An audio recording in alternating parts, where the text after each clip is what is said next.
Secretary, because of your extremely busy schedule, that's an understatement, which I would argue has led to an extraordinary record of success for the American foreign policy, we were unable to get your testimony on the budget request prior to the markup of our fiscal year 2027 bill. We hope the bill will soon be considered by the full House and then, as you know, negotiated with the Senate before becoming law. So there is still plenty to discuss today in our FY27 proposals, as well as how the department is implementing FY26 funding provided earlier this year.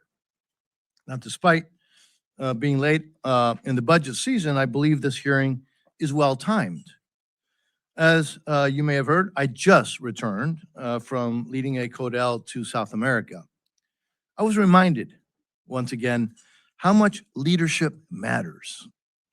President Trump and your leadership implemented by our embassies abroad has really fundamentally changed the course of our foreign policy and history.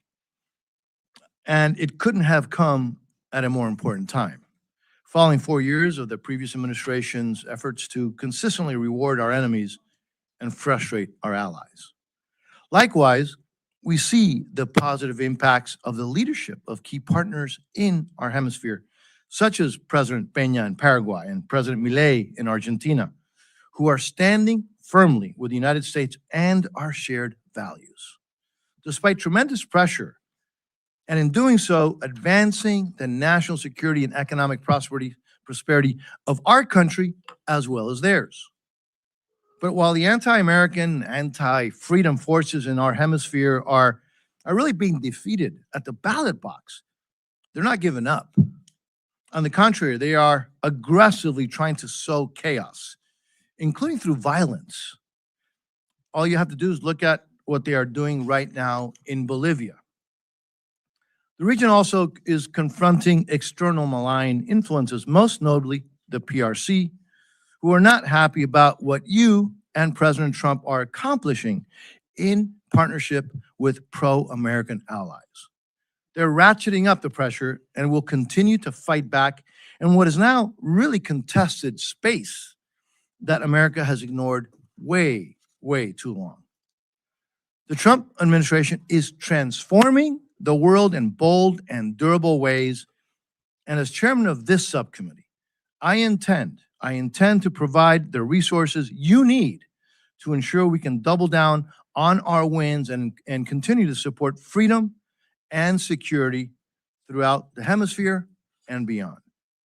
However, we don't need to increase top-line funding to do this. In fact, our FY27 bill, reduces spending by $2.7 billion from the enacted level. That is in addition to the $12 billion in responsible cuts to funding that this committee has delivered since 2023, because the greatest long-term threat to our country's stability and security is our debt. So with less funding, this bill does more. I want to repeat that. This bill does more for our national security. We provide an increase for embassy security to keep U.S. personnel safe.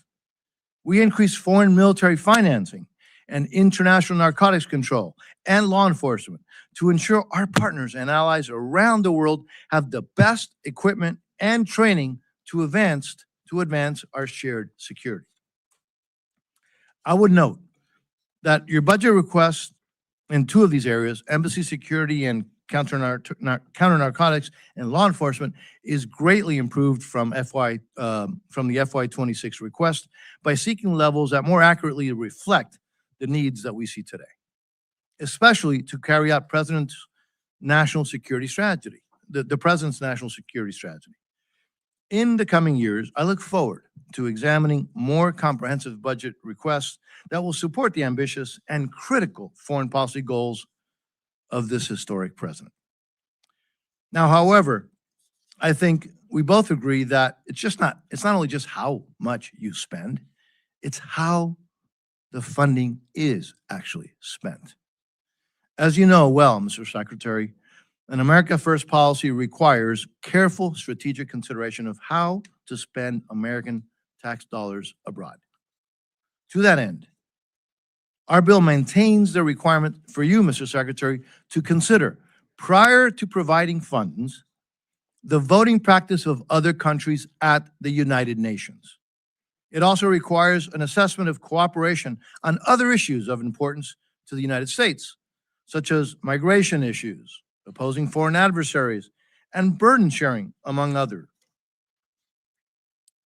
These are all areas of focus where I believe the department has achieved notable success, and I look forward to discussing them further with you, Mr. Secretary. To support a policy of peace through strength, the committee recommendation for fiscal year 2027 once again supports allies and partners of the United States while countering adversaries and those countries and non-state actors that support our adversaries. Our bill includes steadfast support for our great ally Israel by providing $3.3 billion in foreign military financing, consistent with the U.S.-Israel Memorandum of Understanding, and it maintains critical support for Egypt and Jordan. With respect to confronting adversaries, the United States has been in nearly continuous conflict with the Islamic Republic of Iran since its founding in 1979. For almost 5 decades, Iranians have endured repression, violence, and torture at the hands of the evil Iranian regime, a regime that exports terrorism and brutally suppresses dissent at home and attacks the United States and our allies. Mr. Secretary, last week, Mr. Secretary, on my Codel, we visited the site of the AMIA bombing in Buenos Aires, where in 1994, Iran's just terrorist proxy Hezbollah attacked a Jewish center in Argentina, killing 85 people and injuring over 300. And in 1992, Hezbollah bombed the Israeli embassy in Argentina, killing 29 people and injuring more than 200. These are just 2 examples of how Iran and Hezbollah have been exporting deadly terrorism around the world for decades. We have a responsibility to do everything we can to stop these terrorist regimes before they claim more victims. Now, in my view, the coordinated military action by the United States and Israel against Iran's military capabilities, as well as its nuclear program, will help ensure the security of the United States and our allies and partners for years to come. So I'm sure members will have questions for you about these operations, including the status of efforts to help secure freedom of navigation in the Straits of Hormuz and the status of our embassy operations in the region. The committee also continues its long-standing focus on countering the challenge to the United States national security posed by the People's Republic of China and the Chinese Communist Party. This includes funding above the request for our Indo-Pacific strategy, including through fully funding the Countering PRC Influence Fund. This bill strongly supports allies and partners in the region, including Taiwan and the Philippines and Pacific Island countries.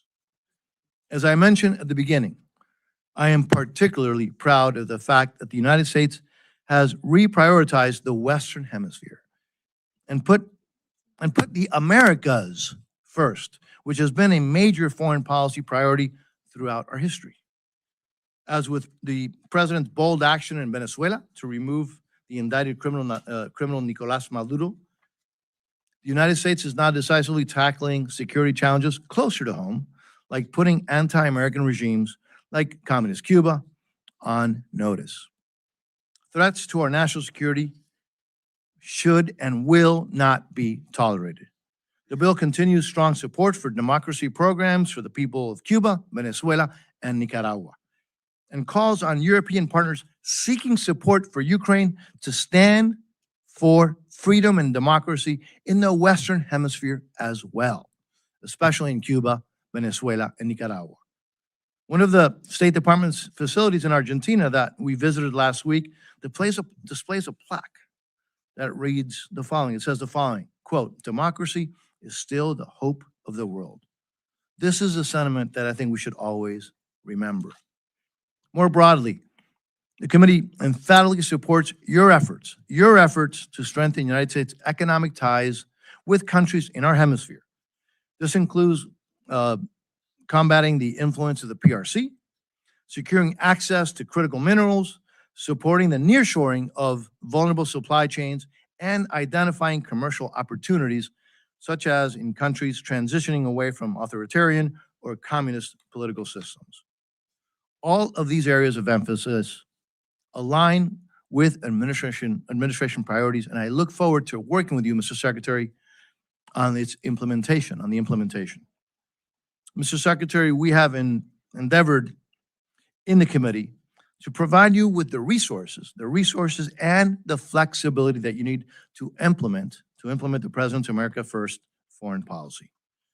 We appreciate your team working with us to implement community directives from fiscal year 26. And I want you to know that we work very closely with you on your priorities as we advance this bill through the legislative process. Now, before I conclude, let me thank you for your service and your family, Mr. Secretary, and also reiterate how much we appreciate the service of the men and women of the Department of State. Let me now turn to the ranking member. By the way, another great Floridian, for her opening remarks. Ranking Member Frankel. Thank you, and welcome, Mr. Secretary. You know, it really is something that the three of us all served in the Florida legislature together a long time ago. And I also want to say, I want to just thank my chair, who we work very hard on bipartisanship, because one thing I do really believe is when we're talking about facing the world and the challenges, that we have to try to be on the same page. Now, we do have some differences of opinion, which I will talk about today. And I also want to say, Secretary, I saw you this morning, your testimony. This is a very rigorous day for you, and we see you all over the world. And I thank you for your service. I may not agree with everything you say or do, but I have a lot of respect for the time and commitment that you put into your job. On the budget, I'm not going to talk that much about the budget. I really, the comments I have are really going to be on what's going on in the State Department from our point of view, the Democrats' point of view. We do have a couple of missing members I want people to know, because it's primary day in some of the states in this country, and so they're out actually in their reelection. It's not that they didn't want to see you. I just want to say on this budget, last year we worked out, I think, I didn't like the top lines. I think we could have had more money, but the fact is we did come up with a bipartisan agreement. This year, our budget passed here only on Republican support. For us, things were missing, like our paying our dues to the UN, family planning for the women of the world, human rights. We think we have to do a better job on that. And I hope as our budget goes through, we can get together on those points. But at the core of this hearing is about whether America leads or retreats, whether we prevent crises or wait for them to become catastrophes, and whether we preserve the diplomatic, development, and humanitarian tools that makes and will make America safer, stronger, and more prosperous. Mr. Secretary, when you started your tenure at the State Department, I was honored to attend your welcome. I will tell you that I thought you were there with me, right? Or I was there with you. We were together. We were together with a lot of other people. And I would just say this, your remarks were inspiring. And I left very, very hopeful about your commitment to democracy and American leadership. And then what happened? Doge came in with Elon Musk. I'm not going to go through the litany of names, came in with what I think was an insidious sledgehammer. Because we have witnessed the devastating consequences of the devastation and dismantling of USAID, the terminating of critical health and development programs, and forcing thousands of experienced public servants out of government. And the consequences are not hypothetical. People are living in some of the world's most vulnerable countries, places facing poverty, conflict, hunger, and weak health systems that have long relied on American partnership and leadership. Places like Sudan, Haiti, Ethiopia are losing access to health care. Families are going hungry, humanitarian crises are deepening, and Americans' influence is shrinking as our adversaries are expanding theirs, AKA, of course, China. In just 1 year, Mr. Secretary, these cuts have contributed to more than 750,000 deaths worldwide, roughly 88 lives every hour. Malaria is surging. HIV treatment programs have been disrupted. Health centers have been closed. We hear reports from countries like Haiti, the Democratic Republic of Congo, Bangladesh, and Jordan, where cuts to family planning have forced more than 1,400 clinics to shut their doors, leaving an estimated 9 million women without care and contributing to increases in hemorrhage, infection, unsafe abortion, and preventable death. These are the mothers of the children, the spouses that we expect to be taking care of families. Experts warned us we're on track for millions more preventable deaths by 2030. And meanwhile, a dangerous Ebola outbreak in the Democratic Republic of the Congo is spreading rapidly, making harder to contain by the administration's decision to cut funding to the World Health Organization, which has resulted in their staff cuts. And now, this is a good one, or a bad one.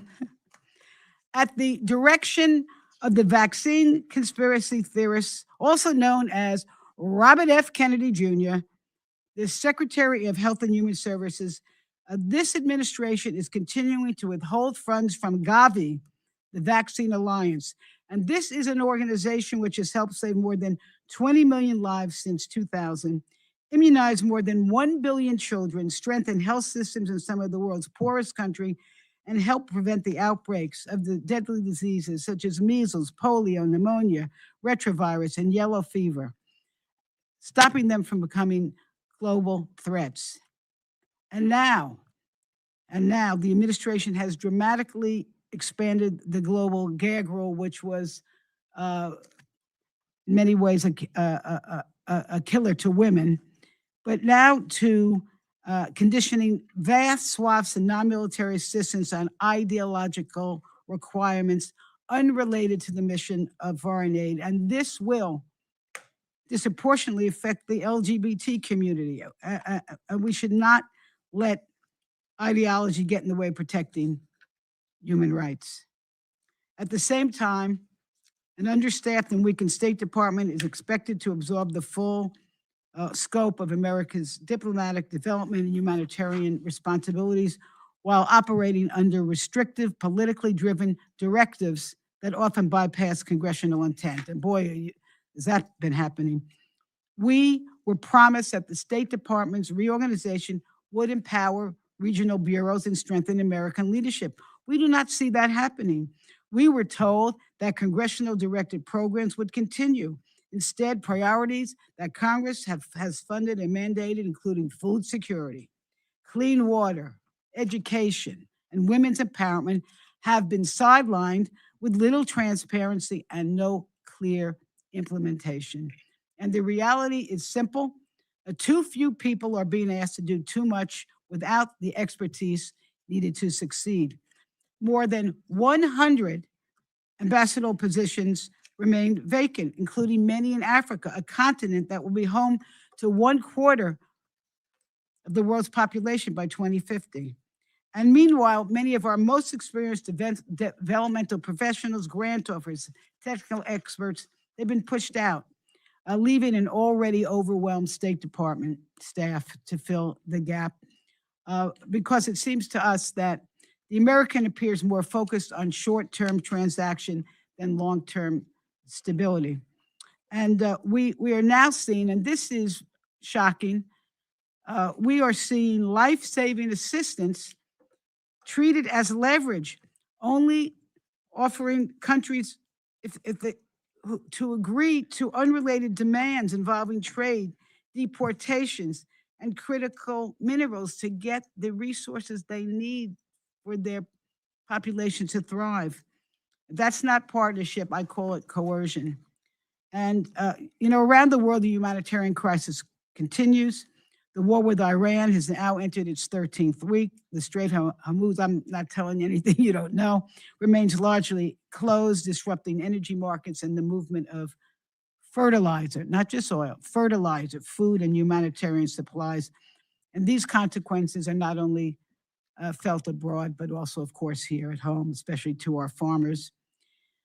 So in communities where America assistance was once promoted, stability, where we promoted stability and opportunity, new research is already showing an increased instability and a conflict following the abrupt dismantling of USAID programs with no substitute. At the United Nations, the United States is increasingly absent from critical discussions on human rights, democracy, and women's empowerment. And even as we expect the international community to support our priorities, while we fail to meet our own commitments. That's getting back to our 2027 budget. We need to pay our dues. The result is clear. Our alliances have weakened, our credibility has suffered, and American standing in the world has diminished. We need a State Department and an international affairs budget that reasserts American leadership, honors our commitments, supports those in need, and advances a foreign policy that makes our nation safer, stronger, and more prosperous. Because we know this, when people say, well, what is in it to us? Well, you know what? When people abroad, when they are educated, when the children are educated, when they're not hungry, when they're healthy, there's less opportunity for disruption and chaos and wanting to join terrorist organizations. I can tell you this, and I've said this before. I'm not really bragging, okay? But this is how my son was a United States Marine. He's back home, thank goodness. But he served in Iraq and Afghanistan. He would be the first one to tell you, and I'll be the first one to tell you, that most Americans would rather prevent war than send our sons and daughters to fight them. And that's why soft power matters. That's why what we're doing in this budget matters. That's why what, Mr. Rubio, what you're doing at the State Department should matter. Diplomacy prevents conflicts before they erupt. Diplomacy, not bombs and bullets. Diplomacy. A global health program stop outbreaks before they reach our shores. Development reduces the desperation that fuels extremism. And strong alliance ensure that we do not face threats alone. That's how America leads. That's how America stays safe. And unfortunately, it seems to me, it's my opinion and some others, the administration has abandoned that proven strategy. And Mr. Secretary, really, and I say this in good spirit because in the end, I hope we can come together on our budget. And I hope you'll share today with this committee how the United States intends to meet today's global challenges without sacrificing the diplomatic, development, and humanitarian tools that have long advanced our interests. And we'll look forward to your testimony and to the questions of my colleagues. And with that, Mr. Chair, I yield back. I thank the ranking member. And by the way, having a member of the U.S. military in your family is a very good reason to brag. Absolutely. So we'll now yield to the ranking member of the Appropriations Committee, Ms. Delora, for her opening statements. You're recognized, ma'am. Thank you very much, Mr. Chairman, and thank you, Ranking Member Frankel, for the recognition.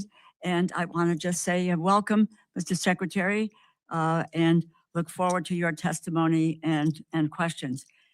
There is an old saying, often attributed to Benjamin Franklin, that by failing to prepare, one is preparing for failure.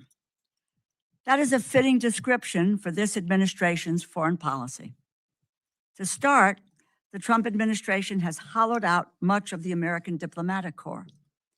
There are 195 ambassadorships in the United States Foreign Service. As of May 19th, 109 of those positions were vacant. We do not have ambassadors to either Ukraine or Russia, and the president has been unable to mediate an end to the war there, despite his campaign promise to do so within the first 24 hours of his term. Conflict in the Middle East continues to escalate, with ceasefires all but abandoned. Prime Minister Netanyahu has announced he intends to deploy Israeli forces to occupy 70% of the Gaza Strip, while continuing strikes in Lebanon. Settler violence in the West Bank is becoming more aggressive by the day, and the president appears to have completely given up on peace talks to end the war he started with Iran, resuming military strikes over the weekend. The rationale for the war shifts whenever the president speaks. At first, it was to topple the regime and free the Iranian people. Then it was to cripple their military capacity. Then it was to preempt a response to an attack that Israel was poised to carry out.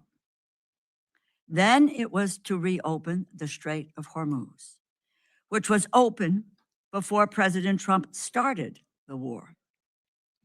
The most recent justification is to prevent Iran from developing a nuclear weapon, a goal they are now pursuing diplomatically after failing militarily. The Iranian regime is still in place. The Iranian people are not free. The Iranian military remains strong enough to control the Strait of Hormuz. I often wonder whether or not anyone suggested that that was something that Iran might do in this context. The Defense Department estimates that we have spent some $30 billion on this war, although the true cost is likely much, much higher. And what do we have to show for it? We find ourselves in the absurd position of having begun a war to pursue a goal that the Obama administration had already achieved more than 10 years ago, but that the Trump administration reversed. The Joint Comprehensive Plan of Action, or the JCPOA, was painstakingly negotiated over the course of 20 months by diplomatic experts in close coordination with our partners and our allies. It prevented Iran from enhancing uranium to the grade necessary to produce a nuclear weapon. It allowed for independent inspectors from the International Atomic Energy Agency, an organization to which we currently do not have an ambassador, by the way, to verify Iranian compliance, which they did. By contrast, the current talks are happening in a much more tense environment, with pressure that's coming from conflict, ongoing conflicts, and U.S. leveraging tactics. There is no clearly defined plan for how a new agreement would be verified or enforced, and it is unclear what international partners would be involved in supporting or helping to implement it. But President Trump tore up the JCPOA less than 3 years after it was signed, and Iran promptly began enriching uranium to weapons grade. After claiming that Iran's nuclear program had been, quote, obliterated less than a year ago, the president is now realizing that you cannot destroy Iran's nuclear program by bombing it. You can only delay it. And the only way to secure a nuclear-free Iran is to negotiate a deal. But after failing to do this, the president threw up his hands in the air saying, and this is a quote, "I don't care if negotiations are abandoned." So here we all are, forced to suffer the consequences of the president's indifference. Americans are paying higher prices for gas, for groceries, and everyday necessities. But by his own admission, the president does not care if the war drags on, and he does not think about its impact on the American people at all. After taking office, the Trump administration withdrew from the World Health Organization and dismantled the U.S. Agency for International Development. Thousands of programs were canceled, and thousands of programmatic experts were laid off. Subsequently, health clinics were shuttered, These surveillance systems were greatly weakened, all while our global health efforts were withheld and exploited as leverage to extract concessions from partner nations who depend on them, holding them hostage for the health necessities that they needed until they might have agreed to a trade agreement. Now we are faced with a significant infectious disease outbreak in Central Asia, in Central Africa, a species of Ebola for which there is no authorized vaccine or treatment is rapidly expanding and is expected to take months to address. It is primarily concentrated in the Democratic Republic of Congo, where we do not have an ambassador. Ebola does not wait for bureaucratic reorganizations. It spreads when surveillance systems are weakened, health workers are laid off, clinics lack protective equipment, and communities lose the trusted partners who help detect and contain outbreaks before they become public health emergencies. Thanks to years of investment through the Department of Health and Human Services, we have a number of facilities in the United States that are equipped to safely treat patients with Ebola, as well as other infectious diseases. In the 2014 Ebola crisis, we established these facilities. We made a $160 million investment. But this administration is blocking those specialized facilities from receiving Americans who are infected. We have asked numerous U.S. government employees and partners to put themselves in harm's way to help us keep safe. And how does the Trump administration repay them? By slamming the door in their face. The United States spent years building the relationships, supply chains, laboratories, and community health networks that help stop deadly diseases at their source. The Trump administration tore apart that capacity and now wants to pretend the consequences were unforeseeable. They were not. They prepared for failure, and now it is here. Congress and the American people deserve answers. Secretary Rubio, thank you for taking the time to appear before this committee today. We look forward to hearing your testimony and getting some answers to our questions. I thank you, and I yield back. I thank the ranking member. Secretary Rubio, your full written statement will be placed in the record. As you know, please feel free to summarize your testimony. And again, thank you for being here. You're now recognized, sir. Thank you. Thanks for having me here today. I think I'm going to skip the long opening. You have it in writing. I'll just do a couple brief points. Rather spend the time on your questions. It'll probably be a better use of our time. Just suffice it to say what I told you a year ago and getting back to that point now. A couple things. In terms of U.S. foreign policy. Stop supporting Israel! Stop supporting Israel! Israel committed a genocide in Palestine. It's still ongoing. And now they're committing another genocide in Lebanon. And what are you doing? You're serving Israel. Stop serving Israel. All right. The core of our, is that, can continue now? All right. Mr. So Secretary. the core of our foreign policy must always be the national interest of the United States. That is basically defining what that national interest is and then operationalizing it in such a way that our foreign policy reflects it. This is across the board in the work of diplomacy and the place in which and that requires prioritization, by the way. It requires us to prioritize some parts of the world over other parts of the world, some issues over other issues. That's just the reality of limited resources, and every country in the world has limited resources, including the United States, despite our vast resources. The second is in terms of how we procure aid and how we provide aid. We are still the world's largest aid provider, and I mean by far, like there isn't a close second. But we don't want aid to solely be judged by how much you spend. We want it to be judged by what its results are.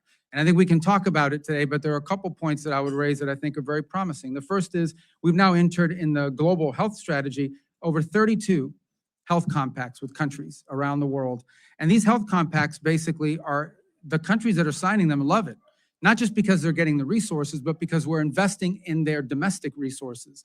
In essence, we are trying to lay the groundwork in many of these countries where one day they will no longer need foreign aid because they will be able to sustain it. We're helping build the internal infrastructure other than as opposed to relying on extensive NGOs and things of this nature in the long term. We want them to build their own domestic capacity. We'll help them, and they're very happy because it also gives them sovereignty over the way some of their aid is being dispersed in those countries.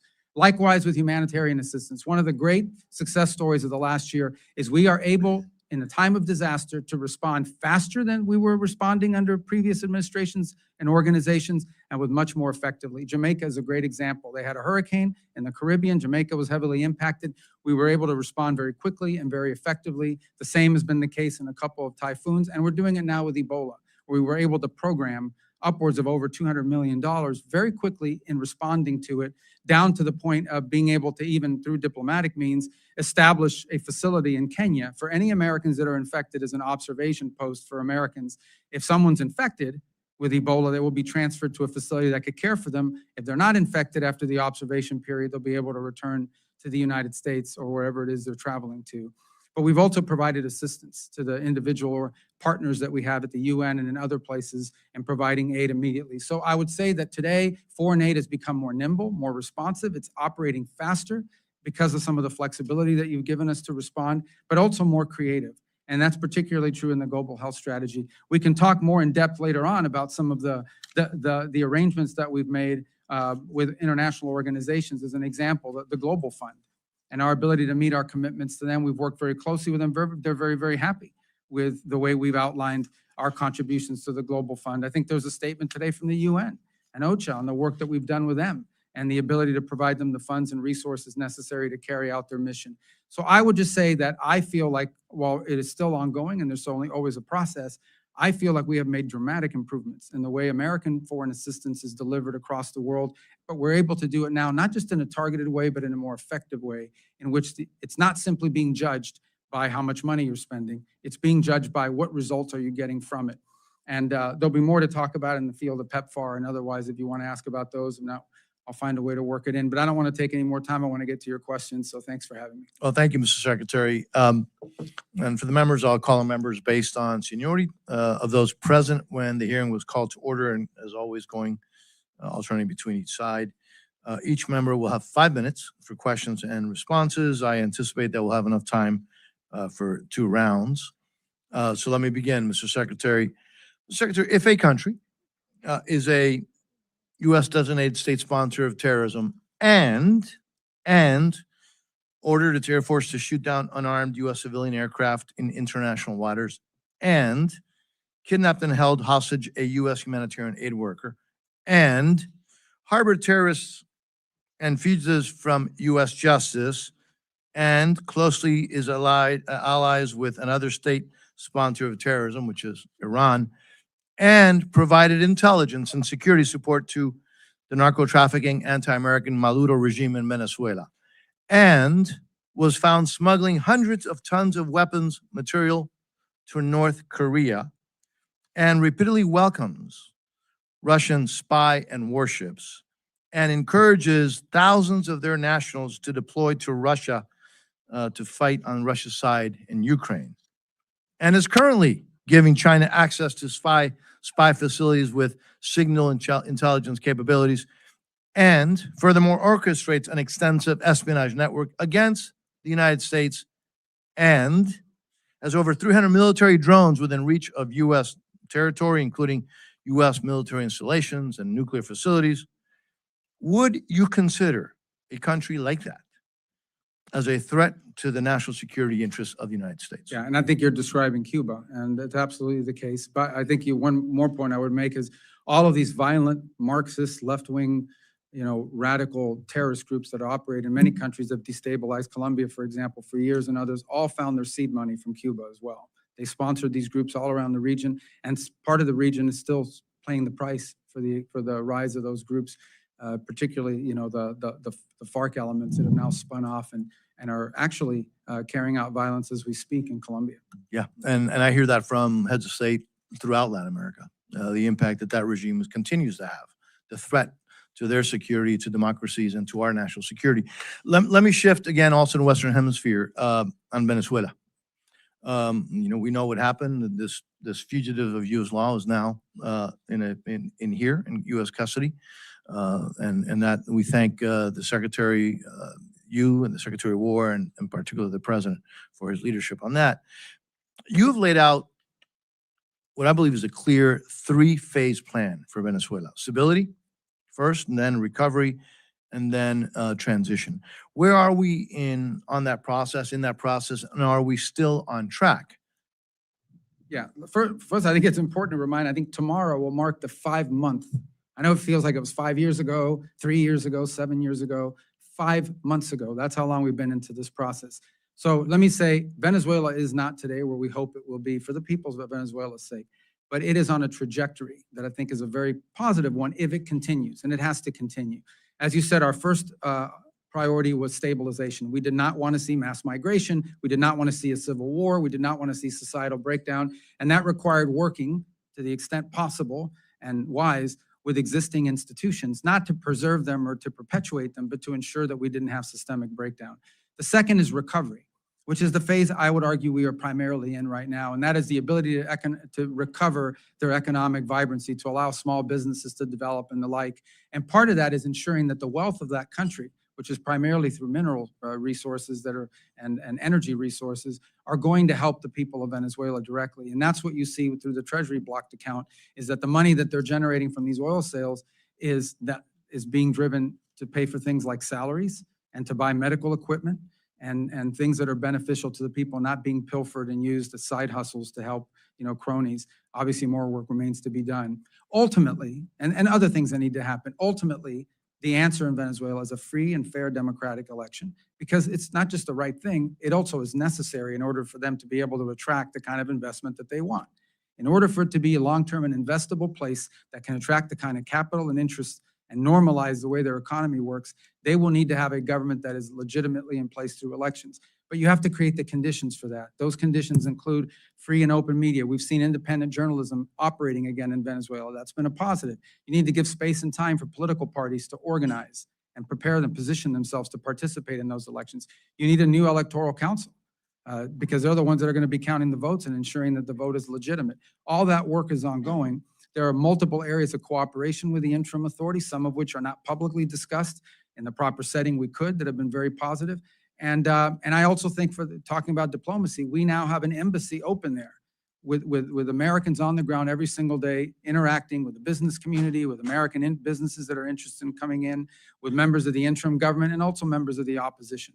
So I think we're making good progress. We're not where we need to be, but we're only 5 months in, and I think it's important to remember that, because this will take some time. We're dealing with 16, 18 years of a system, and reversing that responsibly will take some time, but we're moving in that direction, I think, in a good pace. Thank you, Mr. Secretary. The ranking member, Ms. Frankel, you're recognized.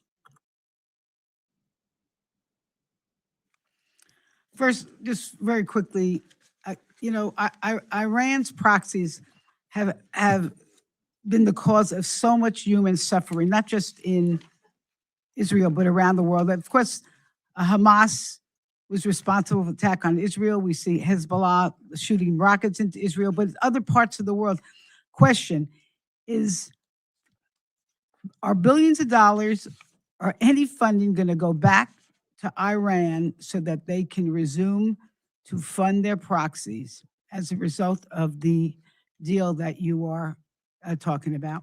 Well, first of all, the deal that we are talking about, or the deal that you've seen reported in the media, is a dynamic situation, because the first thing, sort of what needs to happen at the front end is they want us to lift our blockade so they can get their ships to market. That isn't going to happen unless they open the straits. So that's the first thing. The second thing that has to happen related to the first is they have to agree to enter into negotiations that are on very specific topics, which they have not been willing to do in the past. Number one, they have to agree to negotiate on the issue of no enricement. Number two is they have to be willing to agree to dispose of. I don't mean to. I know, but it's going to get to your point, I promise. Please, okay. The second thing is that they have to agree on the issue of the highly enriched uranium. Now, what you're asking about is, what about sanctions relief or frozen funds and assets? So let's begin by saying that this regime, as you have rightfully pointed out, even despite sanctions, even despite all the pressure, have found a way to funnel money and resources to these proxy groups.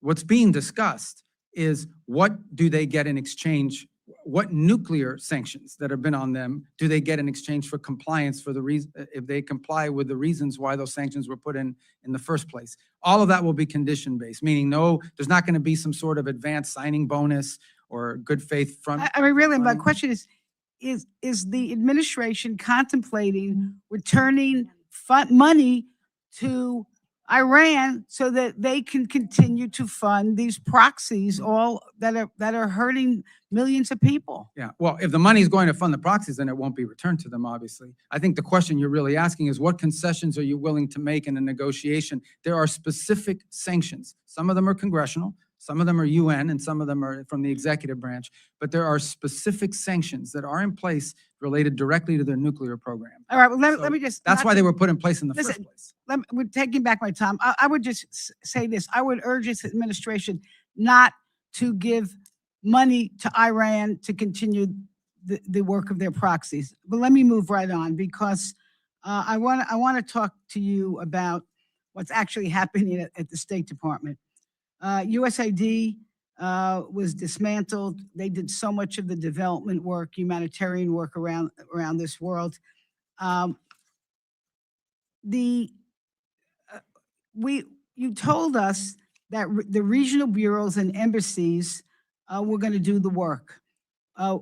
We have sent directives from Congress to the State Department, and for example, millions for education, for agricultural capacity, for water and sanitation. How would our directives getting to these regional bureaus and to the diplomats? And when you have 100 plus missing diplomats, who's getting our directives and what are they doing with them? Well, first of all, I think 100 something missing, we were saying is the unfilled ambassadorial posts. But every mission of the United States is staffed. If they don't have a Senate confirmed ambassador, and we would prefer to have Senate confirmed ambassadors. Now, as you know, there's a process for doing that. Some of it's, I think we've only gotten like 100 something nominees in State Department through the Senate. And some that I think we need to pick up the pace in terms of appointing people to some of these posts. And believe me, I want that to happen, but I don't nominate them. So we have to work with the White House to get those names out there. Now, on your fundamental question is, what is the role the Embassies and Regionals Bureau play? I think the answer to that question can be found, again, I want to harken back to these global health MOUs with 32 countries, which is a conglomerate of different aid programs that are involved in helping with health, and it could include water projects. These are often negotiated directly out of the embassy with personnel that are on the ground that are laying the groundwork to do it. The other things the embassies do is they help us identify the areas that would have the highest impact at the best efficient cost in these individual countries. Sorry to interrupt you, but what I'm worried about, what a lot of us are worried about is the lack of expertise. The expertise, so your people in the various countries even know what to do. What has happened to that? So there were thousands of people fired.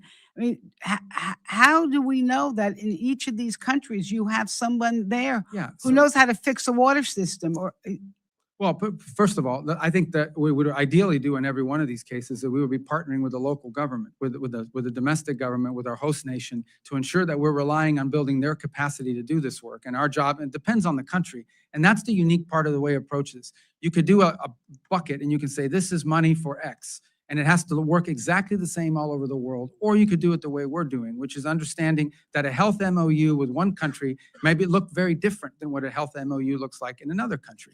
And then we would have to hire or add, depending on the contract, whether it's an international partner or others, if necessary, the expertise for implementation. But the key to the front end of it is identifying what those unique opportunities are, because I can tell you, going through the 32 MOUs, they are all different. And Mr. Secretary, I can tell you this, that because of whatever the lag time, the lack of expertise right now, there are literally thousands and thousands of people dying. I know there's. I don't, by the way, I just don't agree with that number. But I just, Mr. Chair, just one question. And we'll have another round. Okay. We'll have another round. One more thing. This is very All important, right. all right? We have She is a heard- Floridian. I'm going to have to give her. I understand. Wait. No, we have heard, first of all, this country right now has a immigration policy, which is an abomination.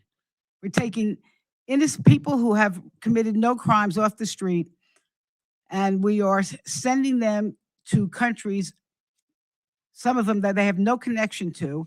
And we are hearing that the State Department is out there making deals with foreign countries and saying, if you want to get development funds or healthcare or humanitarian funds, you must take X amount of deportees. And Mr. Secretary, you're going to have to answer that relatively quickly because we're way Yeah. past time. I don't know where you've heard that from. We have certainly negotiated third country agreements with multiple countries around the world, but none of them are under threat. In some cases, for example, they have said, well, we'll do this for you but we have some costs associated with assuming this responsibility, and we provided them funds to deal with that.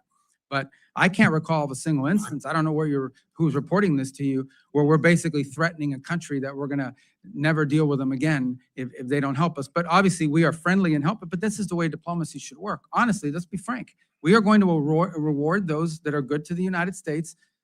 We're not gonna be as friendly to places that are not furthering our national interests.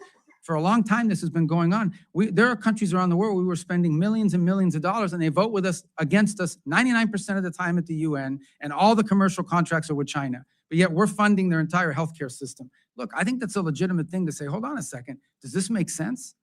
All right, let's move on. And we've given the ranking member, because she is the ranking member, and she's my friend and partner, way over time. And thank you, Mr. Secretary, for indulgence. Speaking of now, the vice chairman of the subcommittee is recognized. Mr. Edwards. Thank you, Mr. Chairman. Mr. Secretary, thank you so much for being with us. I recall when you were with us about a year ago, you talked about the new focus of the United States State Department. I want you to know that I was privileged to participate last week in the CODEL led by the esteemed Chairman Diaz-Balart to South America, and had the opportunity to witness how effective and how targeted our foreign assistance is being used to, in your words, to further the interest of America.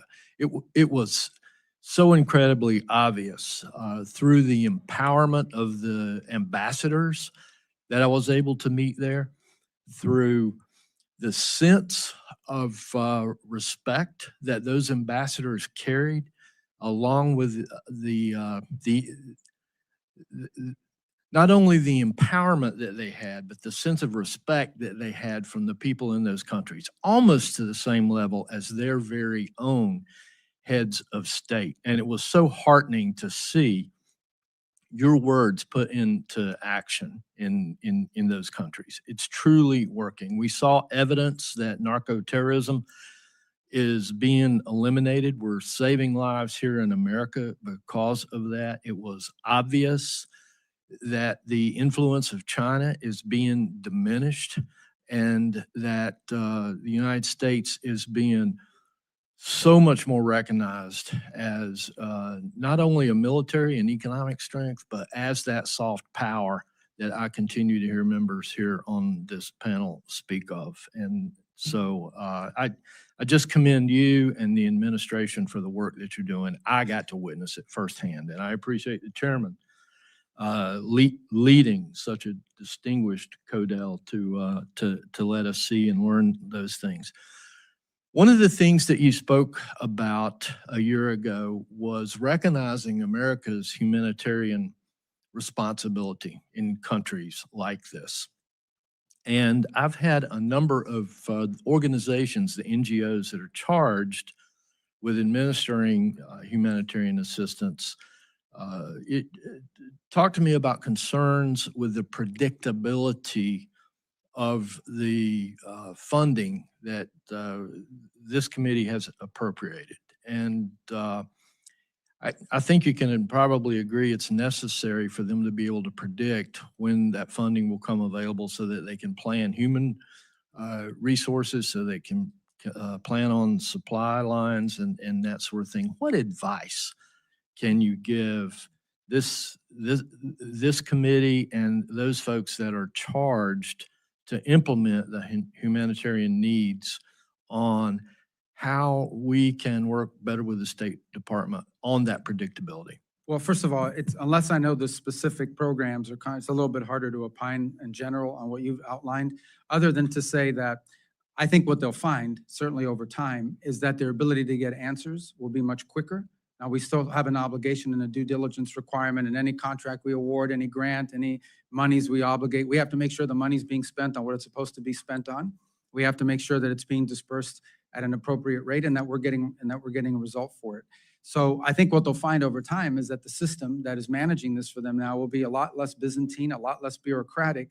They may not always get the answer they want on some of these programs, but they will get their answer faster. Our ability to deploy and to partner with an NGO in case of a humanitarian crisis is an example right now with Ebola. I mean, that is something that has required us to ramp up opportunities to keep it, constrained and ultimately to help deal with it. And we have partnered with Samaritan's Purse. We have partnered with some others who are involved, and some international organizations as well. And our ability to deploy and quickly provide the funding for that, more of a sort of an acute event as opposed to a chronic one, is better than it used to be. We are responding much faster than it was in the traditional system.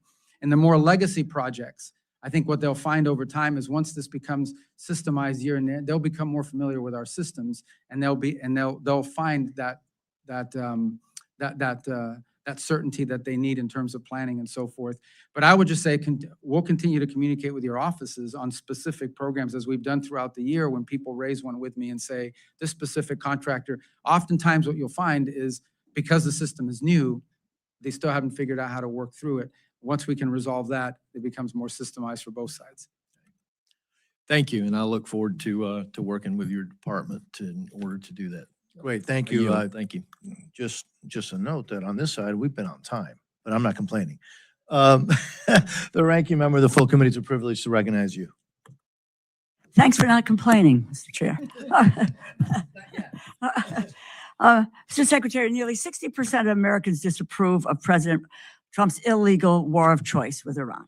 The war has led to skyrocketing fuel costs for Americans, needless deaths of American service members, while failing to achieve any of the stated aims of the war. In the meantime, it seems that the Trump administration seems to have forgotten all about the crisis in Gaza. Nearly 8 months after it was signed, the administration's 20-point peace plan stands largely unfulfilled. I have it right here. It looks like there are 4 and 5 have been accomplished, and the rest have not been accomplished here. Most Palestinians in Gaza are sheltering in overcrowded tents, pests and rodents spreading disease. Health services remain limited. Israeli military strikes have escalated despite the ceasefire, pushing the total death toll to nearly 73,000.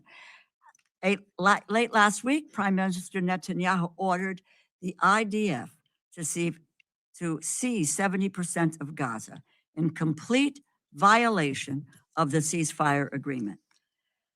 So, Secretary, the State Department must take the lead for the U.S. implementing the president's 20-point plan. What is the status of implementation? What progress should we expect to see in the next few weeks? What is your response to Prime Minister Netanyahu's directive? You talking on Gaza? Yes. Yes, okay. So, well, because you started out talking about Iran. So let me just, Wow.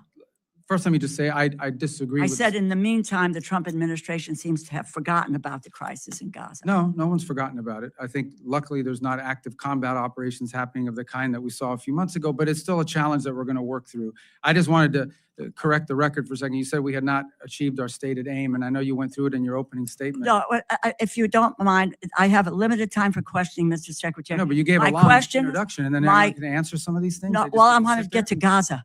I want to get to the 20-point plan, which is what my question is about implementing gave a the speech 20-point first. plan. What is the status of implementation? What progress do we see in the next few weeks?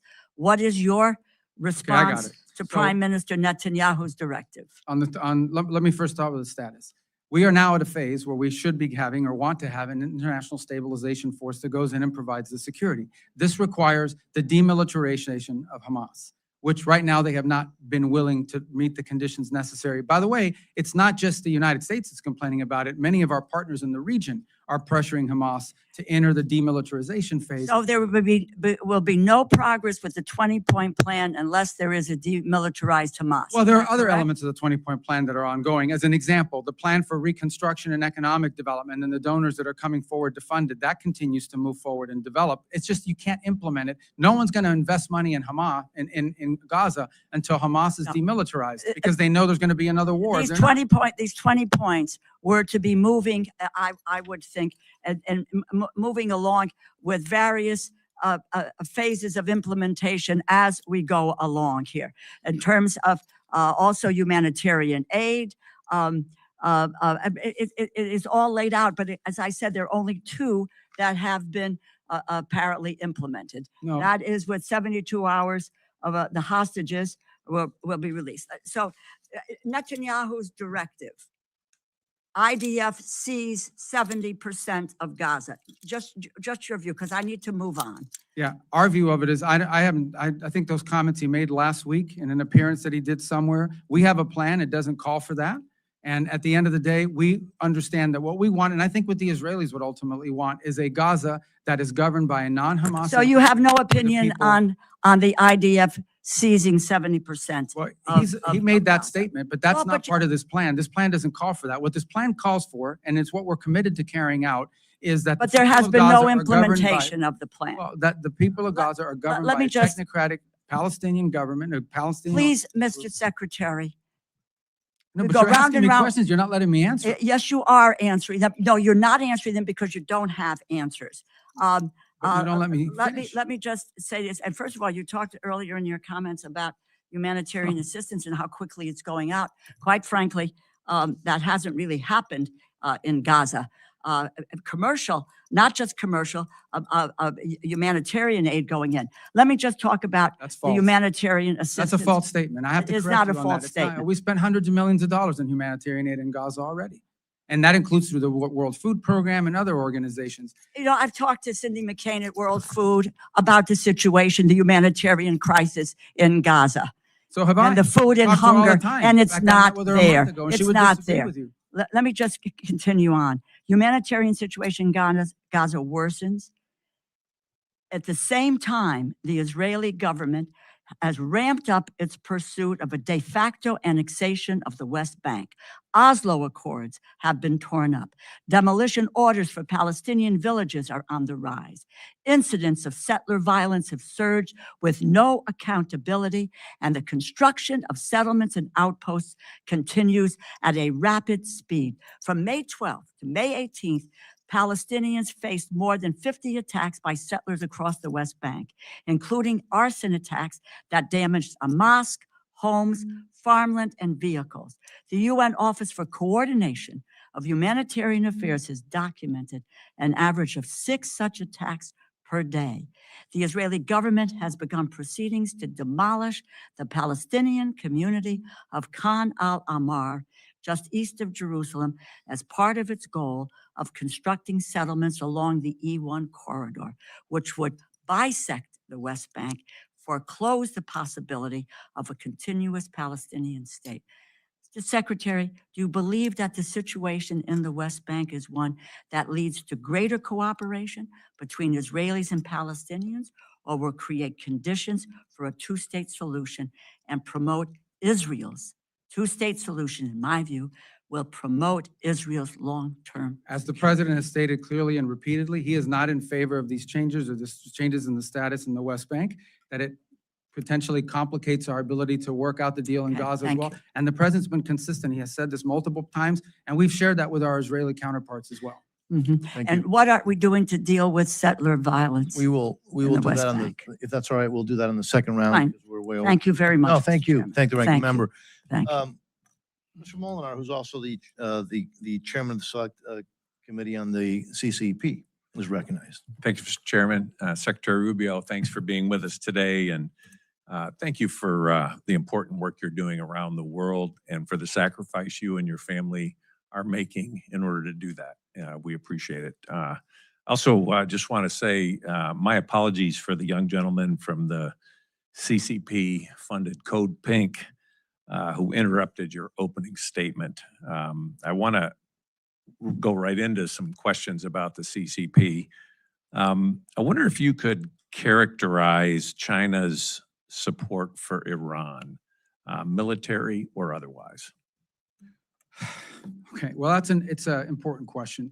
I think, let me start with this point. I don't think the Chinese have publicly said and repeatedly said and told us in our visit as well, they are not in favor of what Iran is doing in the Straits. They are opposed to that, as is virtually every country in the world, some obviously more open than others, but they've stated that point. I would say that China has not provided any assistance to Iran that in any way impeded our operations or ability to operate. They clearly have had a previous relationship, and you can see that in some of the military equipment that they have is certainly of Chinese origin, and likewise. But we have seen no signs in the short term that during this situation, that anything they've been providing them has in any way changed the dynamic in the battlefield, and I think they've been quite cautious about engaging themselves in it. That said, we would like to see their help at the United Nations. We have a resolution right now. It has the highest number of co-sponsors of any resolution ever proposed before the Security Council that would, create authorities to deal with what's happening in the Straits. And unfortunately, the Chinese continue to threaten a veto of it. So if in fact they are against the closure of the Straits, they should be endorsing this, or at a minimum abstaining and not using a veto of it. The Russians are another matter, of course. They're vehemently opposed to that resolution for a variety of different reasons. But I would say that as time goes on, the Chinese economy will begin to be negatively impacted by what the Iranians are doing for two reasons. The first is because the concept of a tolling system sounds intriguing. The reality of it is very hard to implement. And in fact, you saw a Chinese destined vessel attacked and hit 2 weeks ago by the Iranians. And the second is because for an export-driven economy like China, to have countries around the world's ability to purchase diminish as more of that goes towards fuel, that will begin to have an impact on their exports as well. So I think China in the short to long term should have, and we've made this point to the Chinese, have a vested interest as well in ensuring that Iran stop its activity. Thank you. There was a media report recently that Iran may have used a Chinese missile to shoot down a U.S. fighter jet. Are you familiar with that report? That report, I can't comment on the specific technology that they use. Suffice it to say that, look, they do own Chinese systems. They own some Russian systems, and they've developed some native systems, especially in the drone technology. But I don't know specifically of that. I mean, I'd have to refer you to the Department of War. I would hate to comment on something and give you a misleading answer. Thank you. During the recent China summit, I was thankful President Trump raised the issue of China's prisoners of conscience. And the President indicated that Xi Jinping is seriously considering the release of Pastor Ezra Jin. And I know this is something you care deeply about. Have there been any tangible follow-ups or indications regarding this case or others like Jimmy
the issue you raised, and that is these minority communities inside of Iraq who have faced oppression now for the better part of 20 years and have seen their numbers in areas diminish as more and more people have left the region. But it is a priority, and we do raise it because we think it's important for a sort of a diverse nation like Iraq, for every segment of society to have not just representation, but to feel safe and respected inside the country.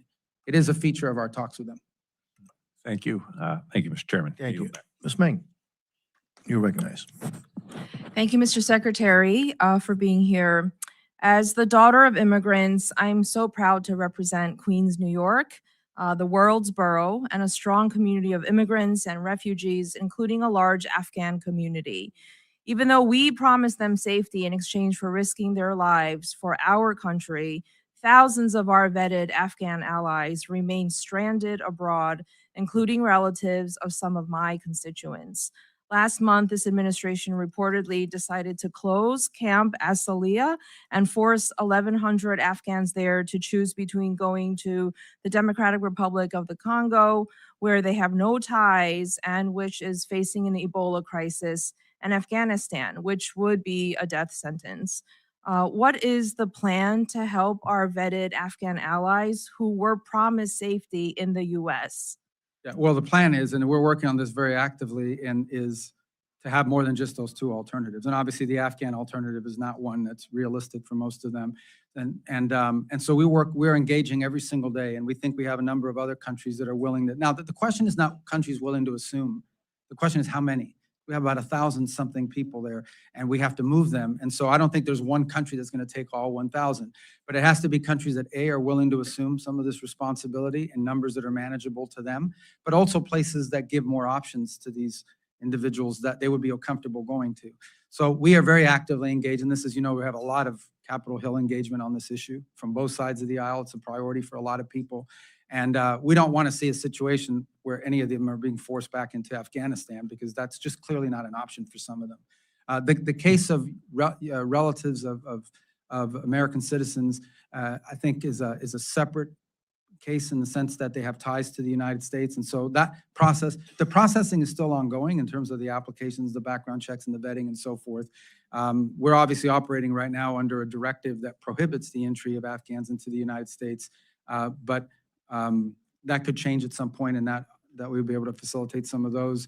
But that issue right now is we're just trying to find more countries that will step forward and being able to assume. In some cases, it might be 200. In some cases, they might be able to take 150, 300, but give them some options other than just those two that you've just outlined. Can you rule out third country options, especially DRC? You mentioned earlier that the State Department won't deport people to conflict zones. Can you rule that out going forward? You mean rule out the DRC? Yes. Well, ultimately, these people would have to agree that they're going to go to DRC as well, because that's what we want to do, is give them 7 or 8 options rather than 1 or 2. And I imagine if we can find more options for them, and there are some countries, look, I think the problem is not that I'm trying to, we could probably talk to your staff about it. A lot of these countries are in nascent talks with us about their willingness to assume some of these people, but they don't want me announcing it at a hearing, because then they have, newspaper and media going crazy in their country about what does this all mean. But I can tell you that I know of at least 5 other countries that we have spoken to that seem at least open to the idea of assuming some number of these refugees. We'd like to get these people more than just 5 options, maybe 5 or 6 or 7. Are they conflict zones? Can we rule out deporting people to conflict zones? Well, I don't remember all 5 or 6 of them, but I don't think that any of them would be conflict zones, is my recollection.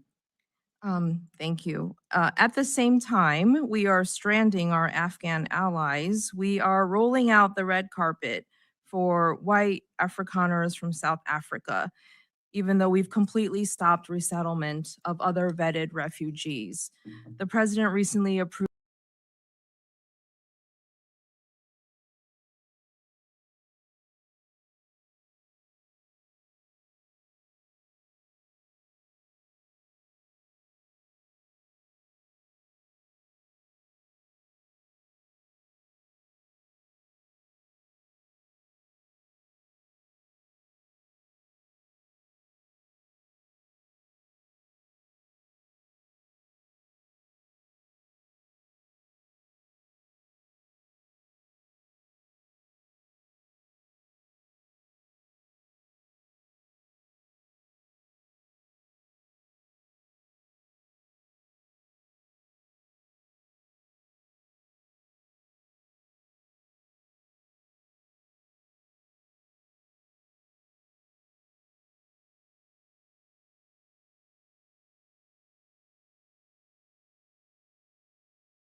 promised them safety in exchange for risking their lives for our country, thousands of our vetted Afghan allies remain stranded abroad, including relatives of some of my constituents.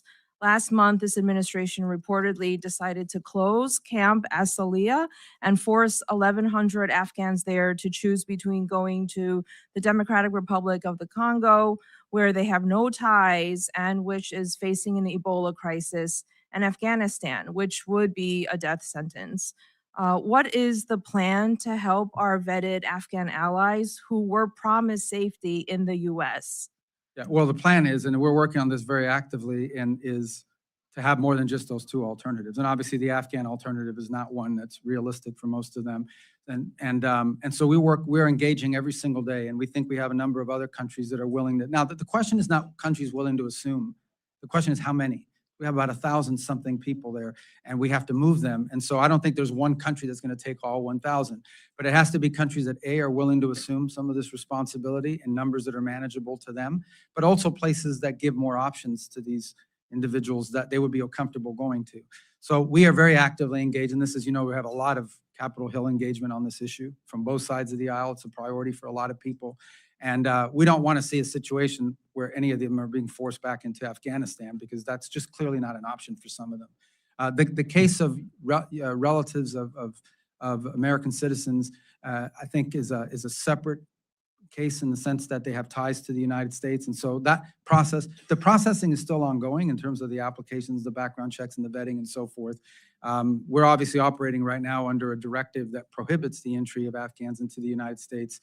But that could change at some point, and that we'll be able to facilitate some of those.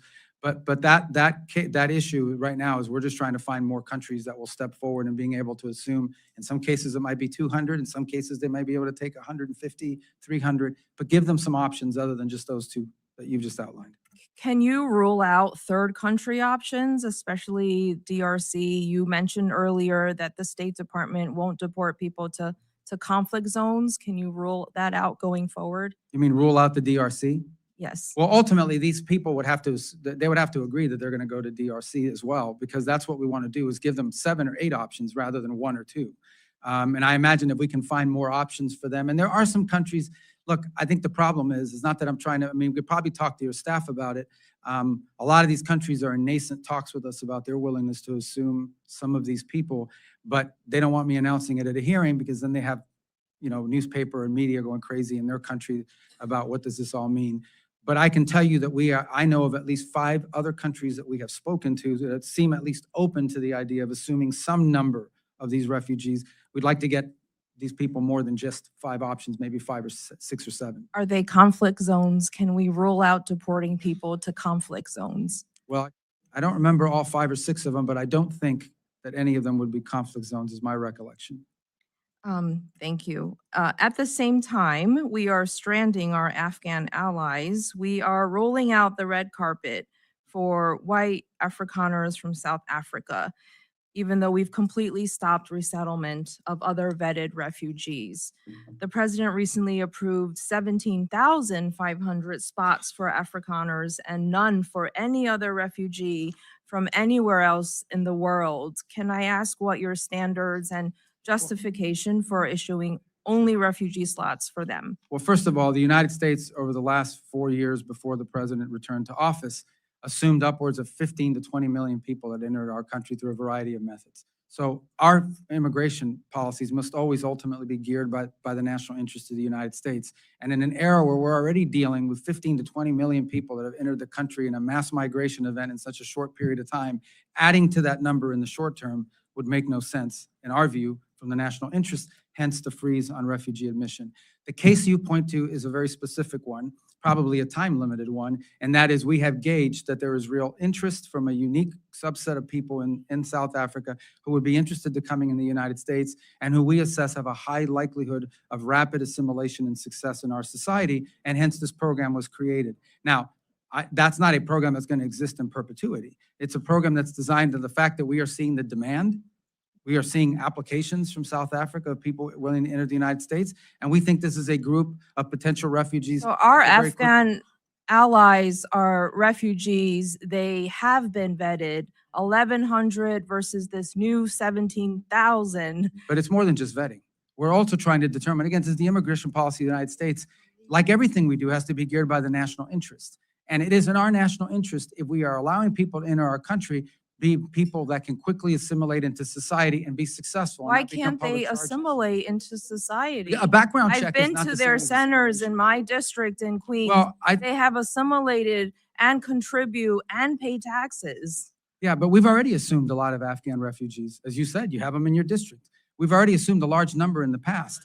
The point is that the general policy has been to limit the entry of refugees from all over the world and then to create the special track because of a unique circumstance in the short term of a high demand from a number of immigrants that we have determined if they pass the vetting and the checking, we would very quickly assimilate and contribute to our society. That's what by the way, that's what our immigration policy should always be about, is what's good for the country. I think it's important for Well- America to keep our promise as well in the interest of national security, our word to our global allies, to people who we made a promise to.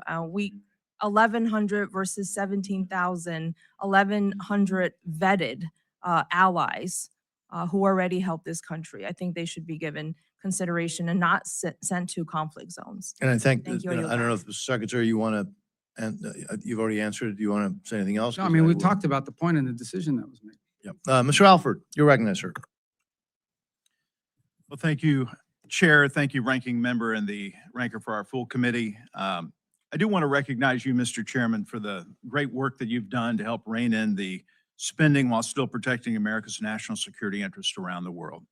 Last year, Chairman Diaz-Balart delivered a 16% reduction from fiscal year 25 enacted levels, nearly $9.3 billion in savings, without compromising support of our closest allies or weakening our posture on the world stage. This fiscal year, the committee built on that success with an additional 6% reduction, cutting another $2.69 billion while still maintaining robust funding for Israel, Taiwan, Jordan, Egypt, and critical Indo-Pacific security programs. These reductions, Mr. Secretary, are only possible because of you and your leadership, which has forced partner nations to shoulder more of the burden and make sure that American taxpayers are no longer footing the bill for countries that refuse to meet their obligations and that really aren't on our side to begin with. And so I salute you. Sir, there is a lot of noise in this world. There's noise out in the hallway. There's noise that we've seen on the back row here. And what I'm about to say is not going to make the news because I used to be in the news. I know what makes the news. It's the clips of the loud people, the Code Pinko people, that want to disrupt and yell hateful things to you, sir. But I want you to know that the vast majority of Americans have a lot of respect for you, have a lot of appreciation for what you're doing. You are a stalwart, a resolute rudder in a sea of chaos. And I just want you to know that we appreciate that. Thank you for the job that you're doing. And I do want to talk about Cuba. Chairman Diaz-Balart brought this up. Is Cuba a threat? And how big of a threat is Cuba to the United States of America? Well, I think the fundamental threat is that they are a, first of all, thanks for your nice comments. I wish they should give you more time too. I would say that Cuba is two things about Cuba. Number one is it's a failed state. I mean, it really is. I mean, the model that they have economic will never work. And it will never work because the country's no longer even controlled by the government there. I mean, the people are under the control of the government, but the country's under the control of a private, I say private, a military controlled conglomerate that controls about 70% of the GDP of the country, none sitting on $18 billion in assets. None of that money transfers over to the Treasury or to be helpful to the Cuban people in any way. Meanwhile, they have power plants that have been failing because of years and years and years of chronic mismanagement and lack of investment. So on the one hand, you have a country that doesn't have money to buy fuel, and on the other hand, you have a country that is sitting on a military conglomerate that has $18 billion in assets, and none of it transfers over to the Cuban people. A lot of people don't realize it, and they're accountable to no one. They are the ones in ultimate control of the country. So what you have now is a failing system. Frankly, I think since 2001, is that 15% of the population of Cuba has left, some to the United States, many to Spain or other different countries around the world. They've lost a lot of human capital as well. So it's on the verge of being a failed state because of their mismanagement and incompetence. And the last straw was they lost free oil. Maduro used to give them free oil. That's really the biggest change since January, is they no longer are getting free oil. And we're not in a world where people are in the business of just giving away oil for free all the time. So they're really struggling with that as well. Now, the second thing I would argue is they are also a base of operation. The Chinese, the Russians operate intelligence collection facilities targeted at the southeastern United States from the island of Cuba. That's well documented. Open source has reported on that repeatedly. They are a country that has long links to all of these many of these transnational ideologically motivated groups in the Western Hemisphere. If you travel extensively in the Western Hemisphere, you will find that behind every disruptive element in their society designed to, for example, overthrow or pressure a pro-American government, there is a Cuban element involved, including, in fact, many of these countries have expelled either the ambassador and/or multiple personnel from the Cuban embassies because of their intelligence and counter and subversive activities inside of their country. And then they have a long history of supporting actual violent groups throughout the region. So all of these things pose a threat to the United States because a failed state that's friendly to our adversaries, 90 miles from our shores, that's a threat. So what are we going to do about it?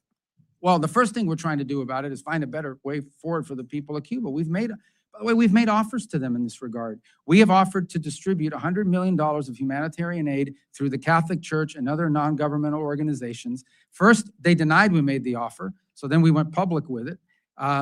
Then they said they would accept it, but since then have not been willing to follow up on how that distribution would work. We're fine with it as long as it goes to the Cuban people. Because if you distribute it through them, here's what happens. The products wind up on the shelves of the dollar stores controlled by the conglomerate that I just outlined. We know that for a fact. You see the same products, but we've delivered humanitarian aid in Cuba through this mechanism, $3 million after the hurricane that went directly to the Cuban people. In many cases, we wish we had 6 million destined, but only 3 million has been distributed, unfortunately, because they've impeded some of it. And all of it marked with a gift from the people of the United States, so they know where it's coming from. We're offering to do that. We've made offers on a bunch of other things as well. So far, but ultimately, I remind everybody that U.S. policy towards Cuba is governed by law. It's statutory. There's statutory requirements for us to change our policies towards Cuba embedded in the law and Helms-Burton that passed in 1996. So that governs, that's the official policy of the United States. It's embedded in statute. So we have to stick within those parameters as well. Thank you. I've gone over. I yield back. Thank you, sir. Mr. Siscomani, you're recognized, sir. Thank you, Chairman. Thank you, Secretary Rubio, for being here with us. Thank you for taking time and answering all the questions. I want to take a moment and start with recognizing the Western Passport Center in my district. They're doing an incredible job. I consistently call, my office does, for passport issues there, and the volume that they handle is incredible, and their customer service is as high as it could be. I visited it in 2024, and just to thank them, and I want to just highlight them for you, just because they're doing such a great job. So I want to start out with that lighter note, I think. Let's go into a heavier topic here. I want to give you also and the president tremendous credit for your work to combat dangerous drug cartels and other transnational criminal networks. Combating international crime is essential to making America safer, stronger, and more prosperous. I want to ask you about another damaging form of international crime, which is human trafficking. This issue hits close to home for my constituents in Arizona. The Department of Justice has identified Phoenix as one of the top human trafficking jurisdictions in the country. And as one of 4 states bordering Mexico, Arizona is a major transit point for traffickers. The National Human Trafficking Hotline has identified over 2,300 cases in Arizona alone, with more than 5,000 victims identified in those cases. Troublingly, the average age of youth trafficked in Arizona is 13 years old, 4 years younger than the national average. There's a strong bipartisan support for the State Department programs to combat trafficking in persons internationally. So given all this, what are the department's regional and or country-specific priorities for programs to combat trafficking in persons? And how are you ensuring that these programs are successfully implemented in support of the national security interests of the U.S.? Thank you. And obviously, when we talk about human trafficking, you're talking about the international element to it. From our perspective, there's obviously a domestic issue as well, but that's separate from our involvement. A couple points. These migratory routes that existed with mass migration events are the same routes that are used by human trafficking. So clearly, when we had a border crisis, we had people pouring over the border. We had organizations that were that were involved in trafficking of drugs, contraband, and also people. We know that, and that was a big component to all of this. I believe last year, the number, I'm off by $1 million or $2 million, but it's about $100 million we spent a year ago on human trafficking programs. And it depends on the country. Every country is different. In some cases, some countries are transit zones. They're not sources of human trafficking, but they are a transit zone where human traffickers bring people through. And so oftentimes the assistance is assistance to local authorities and helping to partner with us identify, or if they're already advanced enough in that field, simply sharing intelligence and information as we gather it and pick it up. In other cases, the assistance, depending on the country, is helping prevent human trafficking. In essence, working and partnering with the host government for programs that help identify potential victims of human trafficking and prevent them from being trafficked before it happens. That's the second. And so it really is country specific, and one of the reasons why it's so critical that these programs not be put in a box and say, here's human trafficking globally. It's a great example of how this program needs to, these expenditures and our focus on this needs to be specific to the location, because what the human trafficking issue looks like in one country might be different than another country. One country may just be the airport that they're flying people through, and we know it. Another country may be the source of children that are being literally purchased or bought up or grabbed off the streets and being trafficked for labor purposes or worse. And so that's why in every one of our embassies, we have people that are in charge or also supposed to be helping us to implement that program through the regional bureaus, so that it becomes specific enough to the individual country and whatever role they play in the human trafficking, whether it's transit zone or source. Thank you. I know we have a second round, but I'll ask one more. I know the administration is actively engaged in discussions with Israel about the future of the U.S.-Israel relationship, including opportunities to further expand and deepen our strategic partnership. With the current memorandum of understanding on security assistance set to expire in 2 years, this feels like a real moment to think boldly about how our cooperation can evolve to meet the shared interests and security needs for both of our nations. With that in mind, what's your current state of talks with Israel on the new MOU and the broader future of the relationship, and who in the department is leading those conversations? Well, the conversations have been both with the Department of State and the Department of War. And actually, and I think he has said this publicly now, what Prime Minister Netanyahu and the Israelis have told us is they would like to set up a scenario where they wean off U.S. assistance the way they did with foreign aid about a decade and a half ago. So in essence, they'd like to go from the number they're getting now to slowly less every year until the number hits zero. So those are the conversations we're having with them. It's at a pretty high level at this stage, although I know we're engaging their ambassador, has been dealing with the counselor and chief of staff in our office on this proposal. They've made that proposal to us on a number of occasions over the last year. I think the Prime Minister spoke publicly about it about a few weeks ago, so it's no longer a surprise. But I think one of the things Israel's talking about is basically winding up over the next 10 years in a place where they are getting they may be buying things from the U.S., but they are not getting any sort of assistance through the MOU. Obviously, we'll talk it through with them and see where we wind up. That's not finalized. Thank you. Chairman, I yield back. Thank you, Mr. Siskamani. So again, thank you, Mr. Secretary. We do have time for a second round, but I am going to hold people to 5 minutes on the second round. We've been pretty flexible, and but we're gonna now limit it to five minutes, and I will start that 5 minutes and try to hold myself, Mr. Secretary, to 5 minutes as an example to the rest. I mentioned in my opening remarks, and you've heard before, that I just returned from a trip to South America. We saw some really positive things, but we also saw some sobering things regarding communist China. They've spent decades embedding themselves across the region, frankly, in ports, power infrastructure, communication networks, everywhere. And more recently, Beijing has been aggressively moving to lock up America's critical mineral supply. The chains. And so, again, I think for decades, the United States has looked the other way, or worse. You, however, have begun to turn this around. I saw that firsthand. I mean, I actually saw that. You've aggressively refocused State Department resources and attention on countering China's encroachment in our region. In Argentina, your team signed a critical minerals framework with President Milei's government in February. In Peru, I saw evidence of U.S. pushback at multiple ports. We saw that. I saw that. But this subcommittee wants to support these efforts, which brings me to Paraguay, because, frankly, it's the counterexample that the whole region needs to be looking at. It needs to be emulating. Now, so while neighbors have flipped to Beijing, Paraguay has chosen the United States over Communist China. It's held firm with Taiwan for nearly 70 years and posted the strongest economic growth in South America. You've met with President Peña and you've been directing State Department attention towards partners who stand with us. You've talked about this in this hearing.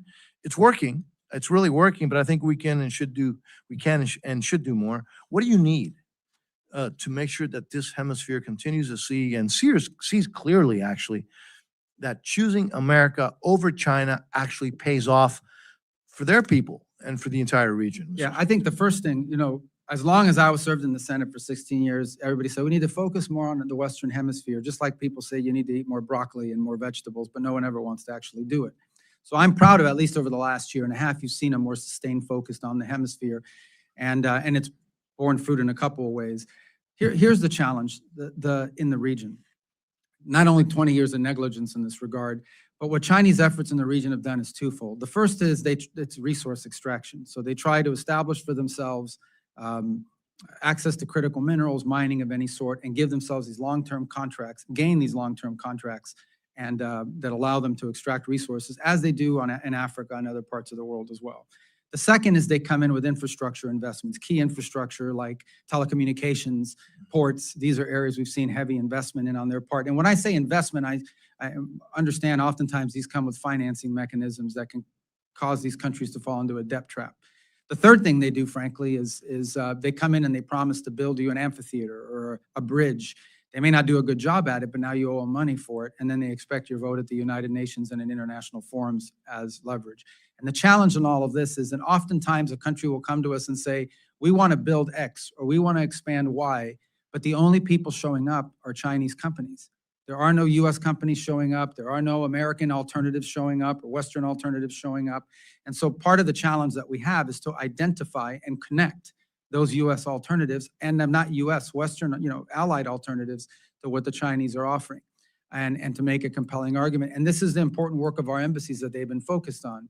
And they'll continue to do. So I think continued support for those efforts is important. We have a fund that provides us a little bit of flexibility that we've asked for in our budget requests that will allow us to very quickly act if the opportunity presents itself. And it's not just State Department money. It would allow us to leverage the resources of the Development Finance Corporation in some cases, depending on how the deal works out. But we most definitely want to see alternatives to what the options have been available to these countries in the past have been, in many cases, solely Chinese companies or Chinese-related companies. Yeah, and we heard that everywhere. Now, look, it's going to surprise everybody. I've got 46 seconds, but I'm going to stop now. I know. No, I'm not going to give it to anybody else, the request, but I am going to recognize the ranking member. Thank you, Mr. Secretary, again for being here. I want to talk to you about I'll give you two unhappy questions. I'm unhappy about this. It's about congressional directives and laws that are being ignored.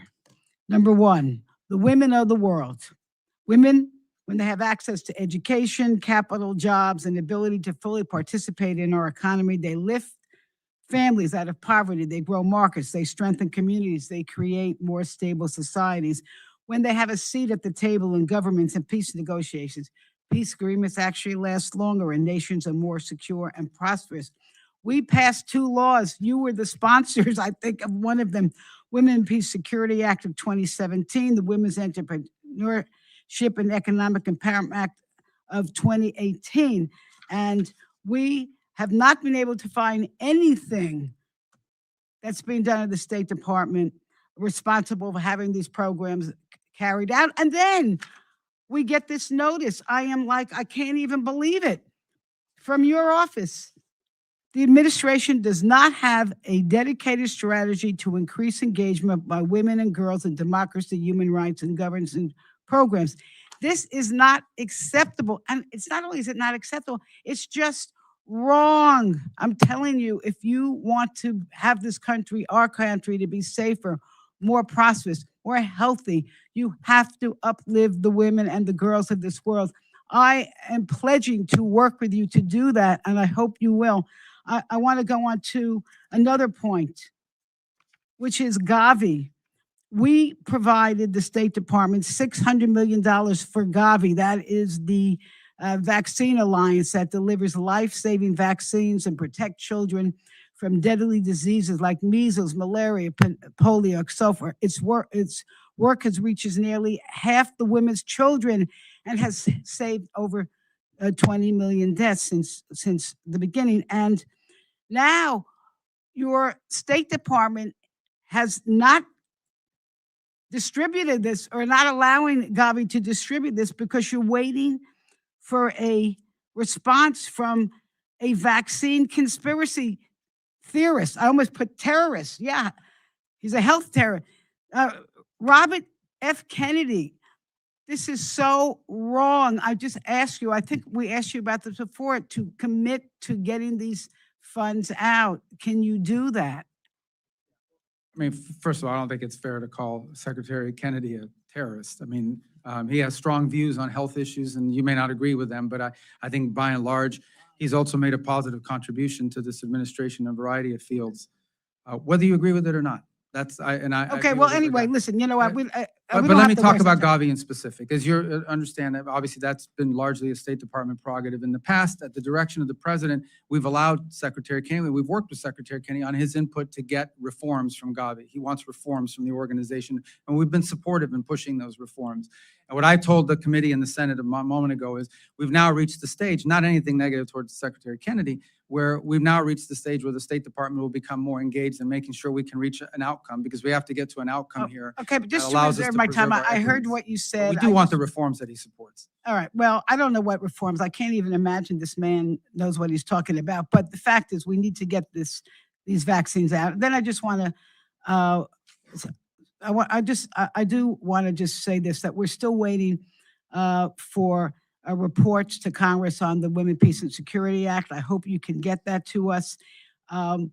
You told us that the regional bureaus have dedicated staff on women. Tell us who to call, because we haven't been able to make any headway on that. And I just want to end with this. Two things I wanted to say. First of all, this ICE is an abomination. And what they're doing, and the immigration policy in this country is an embarrassment. It is inhumane. But it is crazy that you want to let people in from South Africa because they can assimilate, while you're throwing out hundreds of thousands of people who have already assimilated and that are important parts of our economy and family life. Secondly, I just want to end with this. I hope that this administration will have the patience in reaching a diplomatic agreement to keep Iran from obtaining a nuclear weapon. But a trade-off should not be giving them the ability to fund proxy terrorists. And with that, I thank you again for being here, and I yield back. Thank you. And you did. Mr. Edwards. Thank you again, Secretary Rubio. We appreciate that you've had an intense day up here on Capitol Hill, and that More intense here than the Senate, I'll tell you that.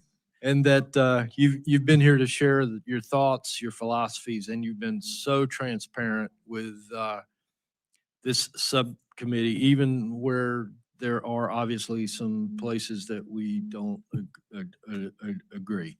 But I again can't tell you how much I appreciate the focus of the administration abroad. With that, I've just got one question, fairly short. The U.S. Foundation for Natural Security and Counterterrorism was passed into law as the U.S. Foundation for International Conservation at the end of 2024. And as you know, this foundation was created with the understanding that mismanaged, impoverished, and protected areas across the globe can become safe havens for transnational organized crime, drug cartels, and terrorist networks, all core principles that would fit under the America First agenda. However, funds for the foundation, now under the purview of the State Department, have not been launched, and the funding is frozen. And because the foundation's 2-to-1 private-public match, there's about $600 million that could be stabilizing East Africa and the Sahel region, cracking down on illegal Chinese fishing, stopping cartel driven deforestation in the Amazon with protected area enforcement. Is this foundation something that you're committed to? And if so, what would need to happen for that to become activated and for the funding to be Well, released? you may correct me if I'm wrong. I think the foundation depends on some appointments that need to happen to there's a governing structure to it that has both presidential and congressional appointments. I think those have not happened yet. And I know that's probably taken longer as a supporter than you would want it to see happen in others.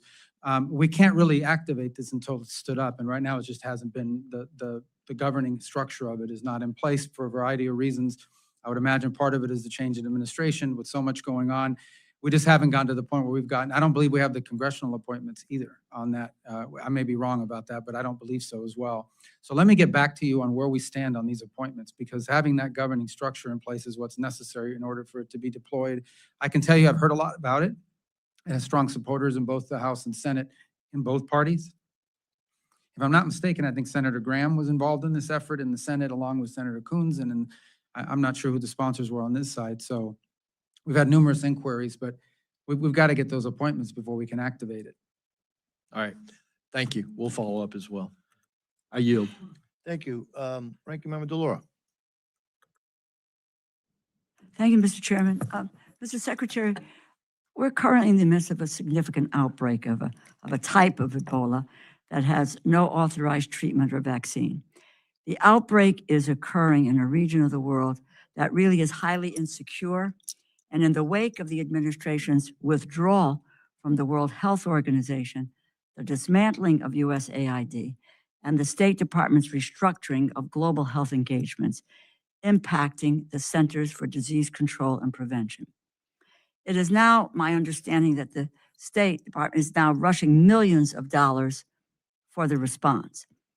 I would have preferred for funding to be spent on preparedness and detection, just as you outlined in your global health strategy. But here we are with a growing case counts and people dying. In 2014, in an op-ed, you wrote that it was, quote, inexcusable, end quote, that no senior official had been designated to lead the U.S. Ebola response under President Obama. And today, there is no single designated lead. And the senior National Security Council position responsible for coordinating infectious disease and biosecurity is vacant.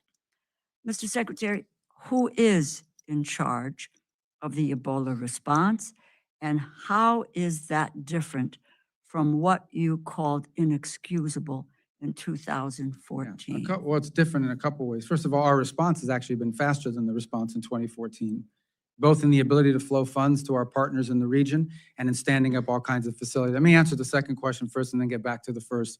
We are, at this time, it's an interagency process in which multiple agencies are involved in this response. The U.S. State Department's taking a lead in some aspects of it, but even Department of War is involved in the sense of flowing, for example, the standing up of this clinic, this observation post in Kenya that will allow us to observe exposed Americans or suspected exposures for 21 days. If they are infected, those Americans will be transported to a treatment facility somewhere in Europe or maybe stateside. If after 21 days are not infected, they continue home. We're standing up that facility. But we flowed, I believe, well over $200 million to partners in this response. This is not a scramble. This is something that broke out in a rural area of a war-torn country and was underreported for over a month. Not because of anything other than the fact that it was in a rural area in a war-torn country that was highly unstable. And on your first point about who's in charge, one of the things that's being discussed in the interagency is whether we need to stand up a specific individuals for this specific case. And that's been proposed. There are a couple people being considered. I don't want to use the term Ebola czar, but someone with the qualifications to sort of serve full-time in the coordination of the interagency. In the interim, the interagency has a daily meeting on this, and we at the State Department have a task force 24/7 on it as well. But it would be in keeping with what you talked about in 2014, to have a single person in charge. It's always better to have a point person. I think you would agree. Well, that is ultimately, you're leading the trying to charge, coordinate working multiple with the agencies. Yeah. Because it has to be interagency, but there is one person who is coordinating them, and the information flows through. So apparently you are thinking about doing that. I think it would be sooner than later. And I would just say that I think in the wake of withdrawing from World Health and dismantling of USAID, I think it has put us in a position of really trying to play catch up in this because we should have learned from 2014. Let me just, last year you testified that, quote, no children are dying on my watch, end quote. Due to the termination of USAID, it has been estimated that the total number of additional child deaths is more than 500,000. While we'll never know the exact number of deaths, I believe that there have been additional child deaths from diarrhea, from malnutrition, from pneumonia, from malaria and HIV. I would hope that we would really not accept the consequences of the termination of these programs, because it is unacceptable to see that kind of death and destruction, but that we will have learned that we need some of these programs and the apparatus to be in place that help us to prevent these illnesses and be able to respond rapidly so that we can be in the position of the United States of preventing death, particularly amongst the children of the world. With that, Mr. Chairman, I Thank you, yield Ranking back. Member. And Well, I just say this number keeps getting thrown around. I dispute that. Those numbers are nowhere near reality. That's not reality. That's not a reality that 500,000. Well, I people, would that be happy to 700,000 try to document it, but Mr. 700,000 Chairman, my time has expired. Well, what about my Thank- time? well, Do I get time to that's- respond, or I just have to I listen? think, No. I think it's fair for him for the secretary just for a quick response. Mr. Chairman? The question was asked and we've been going a Fine. little bit And- over. And then if that's the case, I can go back and No, no, take a look we're at all just- the areas in which this is documented, what the losses are, Ranking because I Member. have that information. Thank you. The Ranking Member, you can always submit that to the record if you well desire. and Well, we I just can want to accept respond it. to that point. 'cause Let's just it's- give a quick response and then Yeah, we'll the move quick on. response is this. No country in the world spends more money, not even close, than the United States does on humanitarian assistance. It's not even close. We spend more money, I believe, than the next 3 or 4 countries combined. So I would argue if there are such tragic cases happening, and I'm sure there are around the world, it's not because we're not spending enough money. It's because the rest of the world is not spending enough money. Mr. Chairman, We will- 126,000 children died from diarrhea, If I can ask the Ranking Member, 155,000 from if I malnutrition. can ask the Ranking Member to suspend, please. Well, We've- but we gave the gentleman a time Well, it was- to you- challenge if I can ask- documented information, But how If is I- diarrhea? Wait, hold on, responsibility of the United order. States?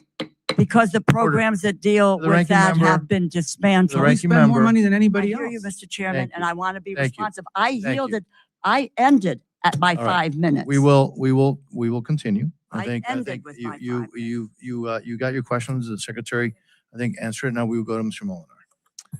Thank you, Mr. Chairman. Mr. Secretary, you can add on to whatever you'd like to say further, but I also want to ask if you can, we've learned a lot over the past few years about critical minerals, about reliable supply chains. You've been doing a lot in this area with packed silica, quad critical minerals initials framework.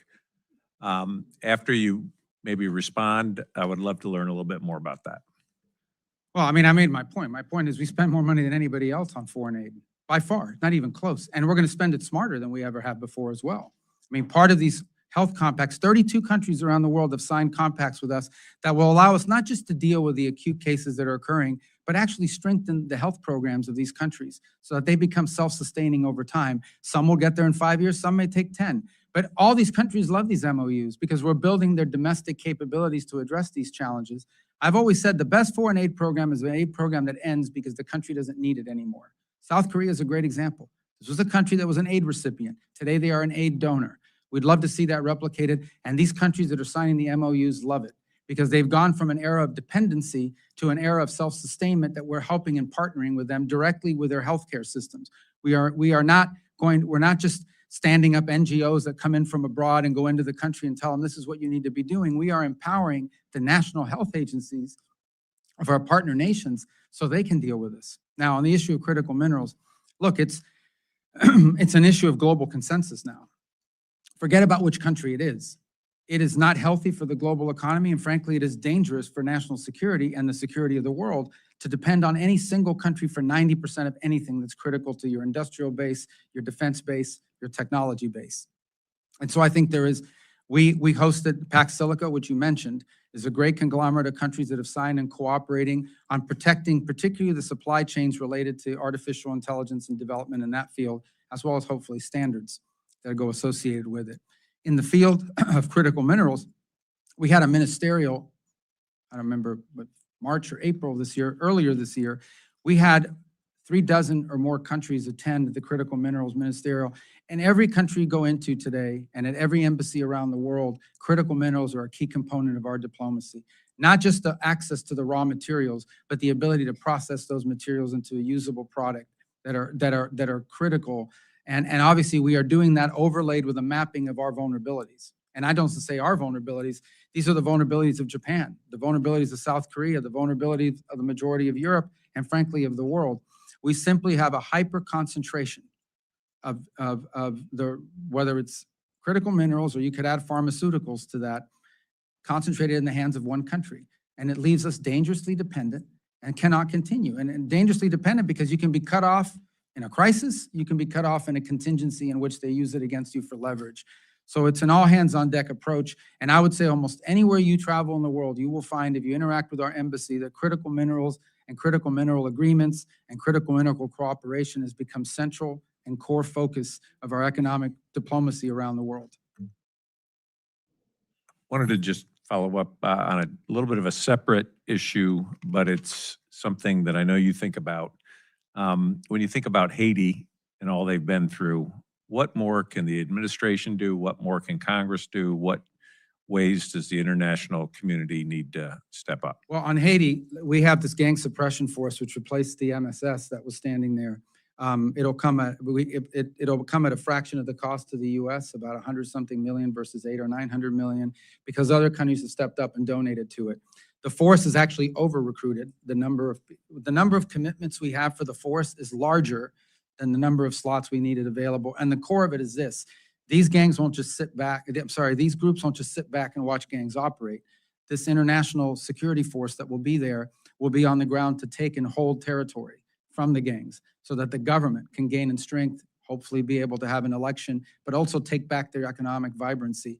This is an effort that was endorsed at the United Nations. It took a lot of work at the United Nations to get it approved. So that's what's opened the door for all these countries to join it. It's going to be a challenge. Haiti's a very big challenge, but this is the best plan we've had in a long time to address it.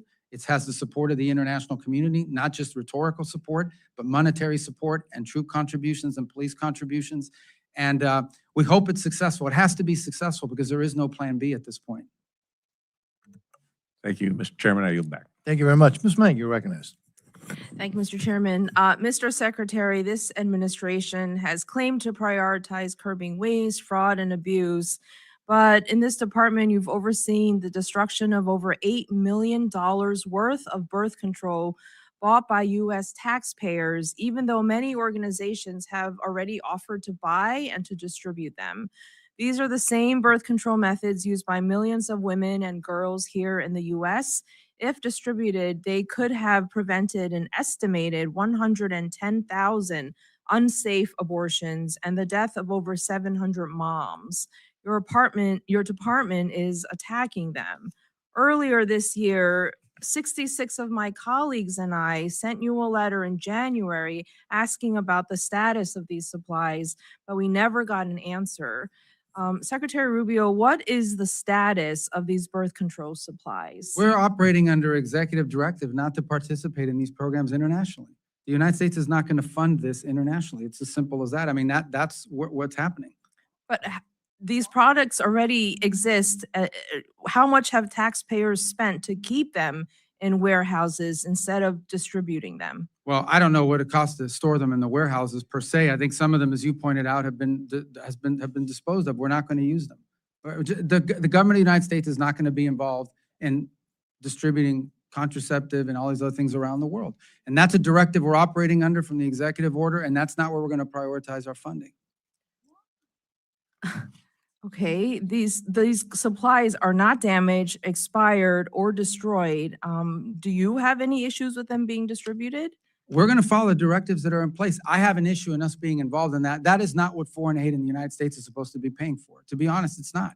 Foreign aid in the United States should be to advance the national interest of our country, and that's what we're going to focus our resources on. And I know there'll be disagreement. People are, making noises in the background here, but here's the bottom line. Well, look, at the end of the day, that is the policy of this administration, and we're going to execute on that policy. Our foreign aid is going to be about advancing the national interest of the United States. And we don't view that this is in the national interest of the United States. That we don't know what core national interest of the U.S. do these programs advance for us. We're not just making noises. We're concerned about preventable deaths and life-saving measures for women, for girls, for. I understand, but this at an internet again. The United States, there are a lot of worthy causes and worthy endeavors around the world. The United States government is not a charitable But not women and organization. girls around the world. No, of course, women and girls, and every one of our programs, every one of our programs that have to do with foreign aid, be it our work with the Global Fund, be it our work with PEPFAR, be it our work with these MOUs that we have in place on fund, every single one of these involves I would say in some cases, more women, girls, and children than they do adult males because of the nature of the aid that we're providing.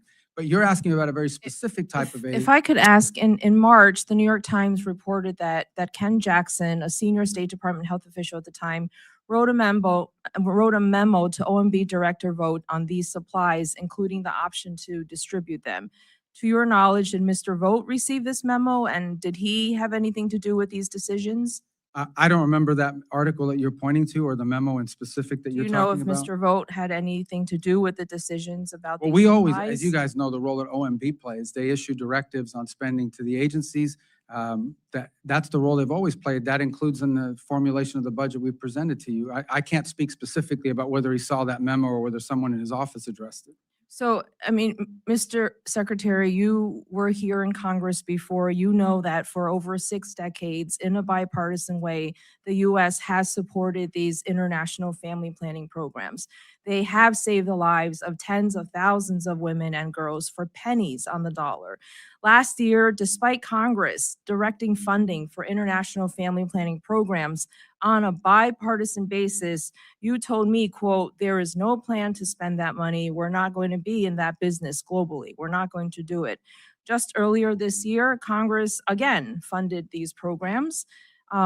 I want to know, what is the plan, and under what authority are you refusing to spend taxpayer dollars directed by Congress? Well, again, we're working through directives for this year. We'll be in consultation with your staffs about the ones that we're going to be pursuing, and we'll bring those available to you as we make them. But the policy that you reiterated that said last year is the one I've stated here again today pretty consistently. On the issue of directives that you just asked about, I know the appropriations bill from last year had a number of them, and we'll be working with your staff we haven't finalized yet which ones we have a problem with and which ones we don't, but we'll be doing that here very shortly. Thank you. I yield back. Thank you. Mr. Alford, you're recognized, sir. Well, thank you once again, Chair. Thank you, Secretary. The first World Cup match in the United States of America, I think, is in 9 days. Team Argentina arrived in Kansas City yesterday. We're hosting them.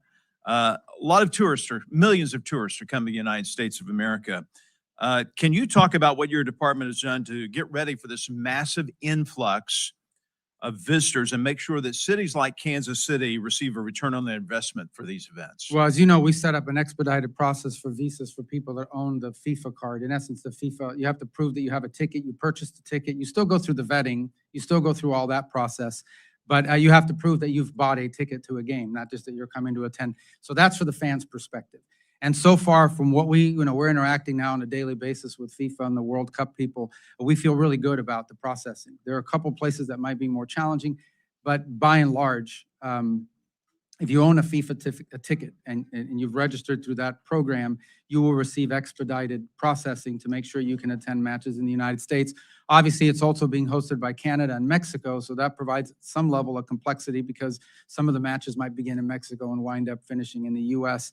But nonetheless, we feel pretty good about where we stand on that. In the case of the athletes and the teams themselves, obviously that's been handled separately. They're applying differently. They're still going through the same vetting by and large, But for the most part, we have not had any reports of any teams having a struggle to get here, except for, I will highlight this. The Iranian team has chosen to stay in Mexico as opposed to the United States in the beginning of the match. And we have no problem with the athletes, as we stated earlier, or their support staff. But what we're not going to allow is for them to embed in their delegation a bunch of people that we know have nothing to do with athletics and have ties to the IRGC or things of that nature. So we were going to watch that very closely, and we'll continue to watch that very closely. But by and large, I don't anticipate that problem with any other country. Want to end our final moments talking about global media, real hot topic last year. Can you update us on the new broadcasting plans with recent changes to the government's global media investments? How are we reaching people in the communist authoritarian nations? And how have widespread internet outages, for example, in Iran, affected free media from entering into these contested spaces? So while I believe that that program is under the jurisdiction of your committee, we don't entirely, that's an ancillary function to the U.S. State Department. Nonetheless, we have great interest in how it works out because it does have an impact on our diplomacy, on our foreign policy. As you highlighted appropriately, that there was actually an internet outage. It's shut down. The internet was completely shut down in Iran until very recently. It was restarted.